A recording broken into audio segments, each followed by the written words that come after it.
Return of the Indian, Chapter 21, Rout of the Skinheads. They moved silently down through the darkness. Omri could feel through his hands, holding the edges of the loose-leaf platform, the faint vibrations of life.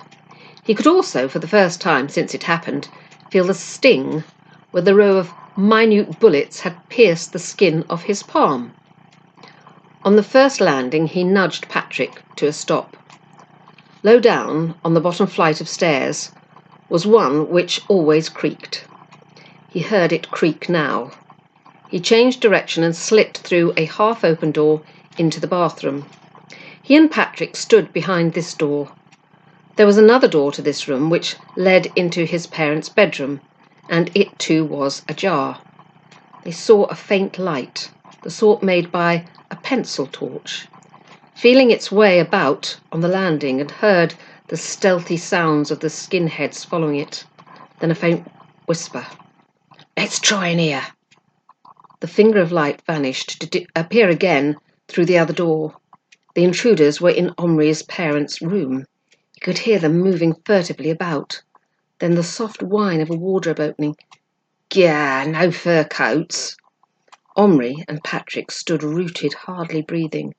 Omri was almost praying that in the darkness no soldier would press a trigger by mistake. Suddenly the torchlight was within 2 feet of them, on the other side of the door. "Here, look here, Kev." Omri set his teeth. He knew what they'd found. A little oak cupboard with small, shallow drawers in which his mother kept the few bits of jewellery she owned, most of it old silver inherited from her mother. It was very precious to her, though it wasn't especially valuable. Omri heard the scrape of the wooden drawers, and then, we can flog this lot down a portobello. Let's just take the whole thing." And then another voice, further away but audible because they thought they were safe and were getting careless. "Here, I'm going to take a leak on this here bed." And there was a burst of stifled sniggering. That did it.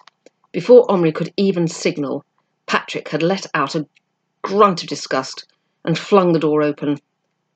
"The light switch beside you," Omri shouted. There was an agonizing second while Patrick groped. Then the top light came on, flooding the bedroom with brightness. The skinheads froze in grotesque positions, like children playing statues. Their ugly faces were turned towards the boys, their eyes popping, their loose mouths gaping. Omri rushed in like an avenging fury and stopped the loose-leaf platform with its contingent of men thrust out in front of them. "Here, what the hell?" Then Fickett's Sergeant Major's voice rang shrill and clear. "Fire at will!" The biggest skinhead snarled and made a dive towards Omri. For a split second he loomed menacingly. Then there was a concerted burst of fire, and suddenly tiny red spots appeared on his face in a line from the bottom of one cheek diagonally across his nose to the top of the other. He stopped dead in his tracks, let out a howl of pain and outrage, and clapped his hands to his face. "I've been stung! It's hornets! Get 'em off of me!" Behind him, his mate started towards Patrick, hands reaching out to grab. "Oh, get 'em, little nerds!" But all he got was the miniature equivalent of an armour-piercing shell under his thumbnail. "Ow!" he shrieked, and let out a string of curses, shaking his hand and dancing in agony.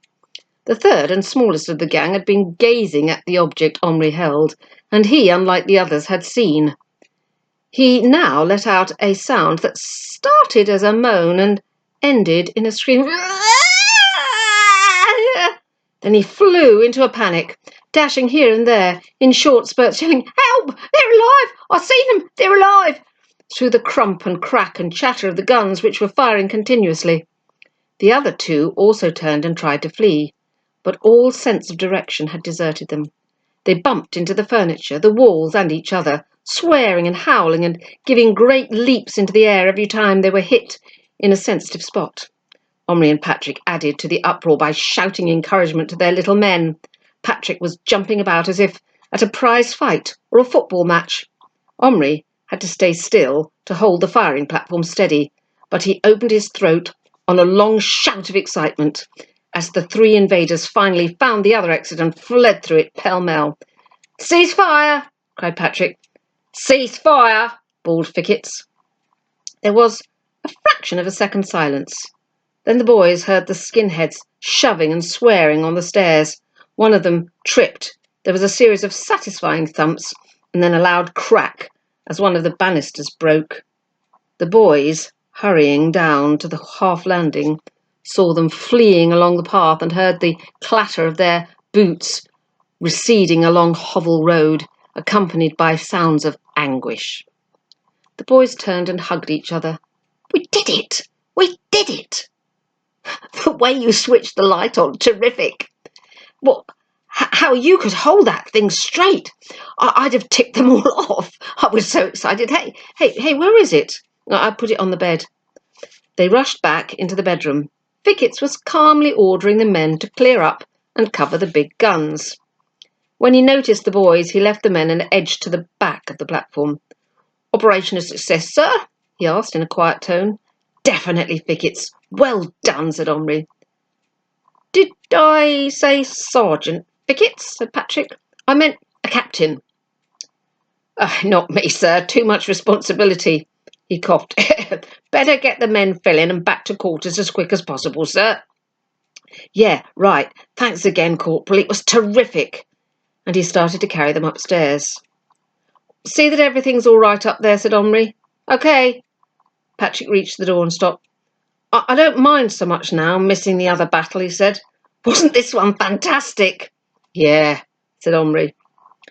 He was thinking how fantastic it was too, that he would never be afraid to walk down Hovel Road again.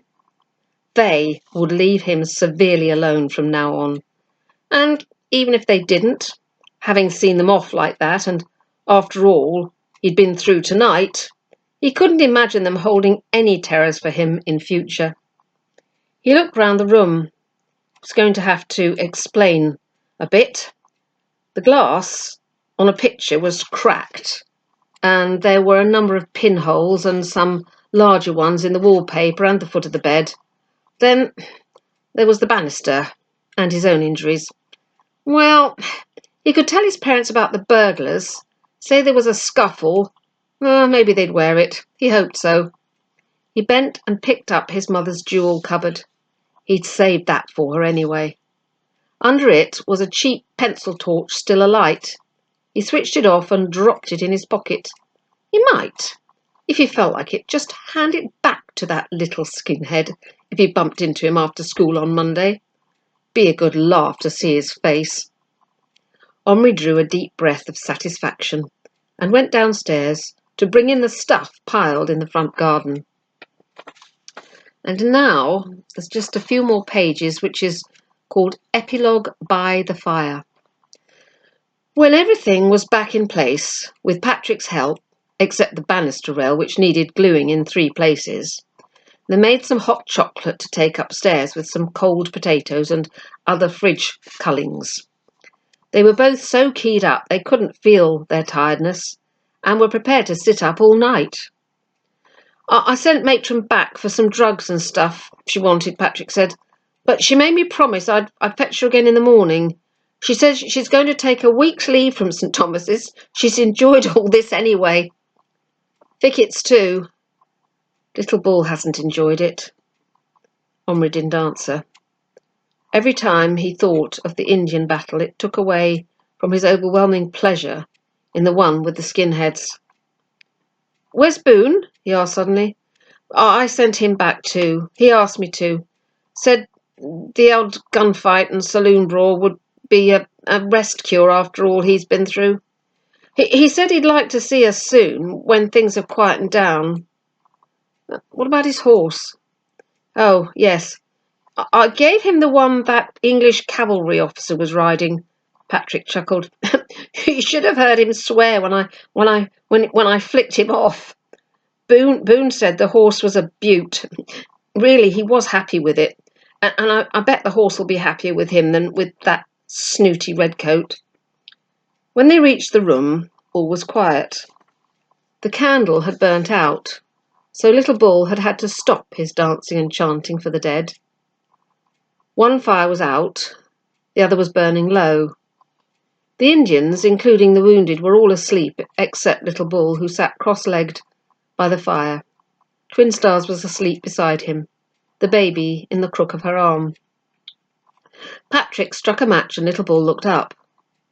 "We've brought food," Omri said. "No eat," said the Indian. Omri didn't press him.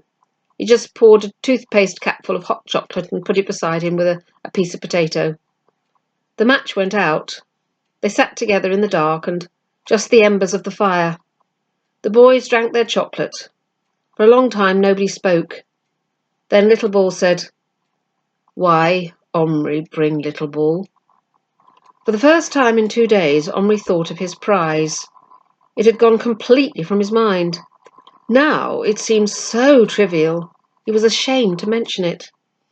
"Well, something good happened to me, which was partly to do with you, and I wanted to tell you about it." "What good thing happened?" "Well, I wrote a story about you and Boone, and it was good." "Omri write truth of Little Bull?" "Yes, it was all true." "Omri write Little Bull kill own people?" "Of course not." "You write before this happened. Next time write Little Bull kill own braves?" "Well, you didn't. The Now guns killed them. You couldn't know." "Then Little Bull fool," came his bitter voice out of the dark. There was a silence. Patrick said, "We were the fools, not you." "Yes," said Omri. "We should have known better. We shouldn't have interfered." "Interfere? Omri not afraid." "We should have left you alone." "Leave alone? Little Bull die from French gun." There was a pause. Then Omri said, "Well, you did beat the Algonquins." "Yes, beat Algonquin thief, not beat French." "Yeah, that was a pity," said Patrick feelingly. "After all that." "Fewer dead the better," muttered Omri. "Good, kill French," Little Bull exclaimed, sounding more like his old self. "Kill French next time, but not with the Now guns." After a silence, Little Bull said, "Now guns good. Shoot far. Now Little Bull no shoot far. Next time not put own braves where bullets go. Omri give Now guns take back." The embers of the fire flared a little. Twin Stars had risen to throw on another curl of wax. Now she crouched beside Little Bull and looked into his face. "No," she said clearly. He looked at her. "What no?" She spoke to him softly and earnestly in their own language. He scowled in the firelight. "What did she say, Little Bull?" "Wife say not use Now guns. Soon braves forget skill with bow. Woman not want son, grow up without Indian skill. She say Now gun kill too many, too easy. No honor for chief or chief's son." What do you think?" Omri give Now guns, if Little Bull think good." Omri shook his head. "Then what for I fight with wife? Give wife own way. Peace in Longhouse, till next enemy come. Then maybe wife sorry." He scowled at her. She smiled, bent down and picked up the baby, and laid it in his arms. He sat looking down at it. "When sun grow, Little Bull tell that Omri write story.